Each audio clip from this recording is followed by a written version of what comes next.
السلام علیکم عباد چلڈرن اینڈ فیملی کلینک سے میں ڈاکٹر فریہ شاہین قریشی آج جو بات بتانے والی ہے وہ یہ ہے کہ وہ کون سی ڈائٹ ہے، وہ کون سی غذا ہے جس میں آئرن بہت زیادہ مقدار میں موجود ہے، جس سے آپ لینے سے آپ میں جو آئرن کی کمی ہے اس کو قابو پایا جا سکتا ہے۔ تو اپنی ڈائٹ کے اپنی سپلیمنٹ سے ہٹ کے جو ڈائٹ ہے جو آپ فالو کر کے اپنی خون کی آئرن کی مقدار بڑھا سکتی ہیں، ان ڈائٹس کے بارے میں آج ہم ڈسکس کرتے ہیں۔ وہ یہ ہے کہ آپ نے ڈیلی 3 سے 5 دانے کھجور کے روزانہ لینے ہیں، ڈیلی بیسس پہ آپ نے یہ کرنا ہے۔ ایک روزانہ سیب لے لینا ہے۔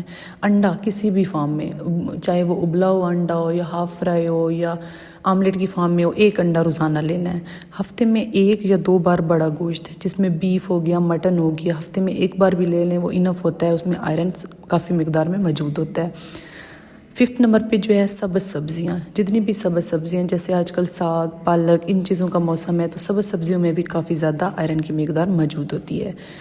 6 نمبر پہ ہے کلیجی کا استعمال۔ کلیجی بھی بہت اچھا سورس ہے آئرن کا، اور اینڈ پہ جا کے اگر ان چیزوں سے آپ کی ایچ بی کافی حد تک امپروو ہو جائے گی، اگر نہیں تو پھر ہم آئرن سپلیمنٹس کی طرف جاتے ہیں جس میں ڈفرینٹ آئرن کی ٹیبلٹس موجود ہوتی ہیں جن سے آپ کی آئرن کافی حد تک امپروو ہو سکتی ہے۔ وہ ڈیپینڈ کرتا ہے کہ آپ کی آئرن جسم میں کتنی ہے۔ سی بی سی پہ ایچ بی کروانے کے بعد ہمیں پتہ چلے گا کہ آیا کہ آئرن کس ڈائٹ سے ٹھیک ہو سکتا ہے، تو ان ڈائٹ سے آپ کی آئرن آرام سے ٹھیک ہو جائے گی، خون کی کمی پوری ہو جائے گی۔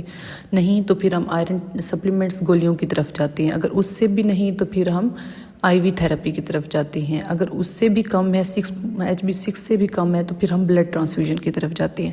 لیکن یہ ڈائٹ ہے جس کو آپ اچھا کر کے اپنی جسم میں آئرن کی مقدار اچھی کر سکتے ہیں۔ جزاک اللہ۔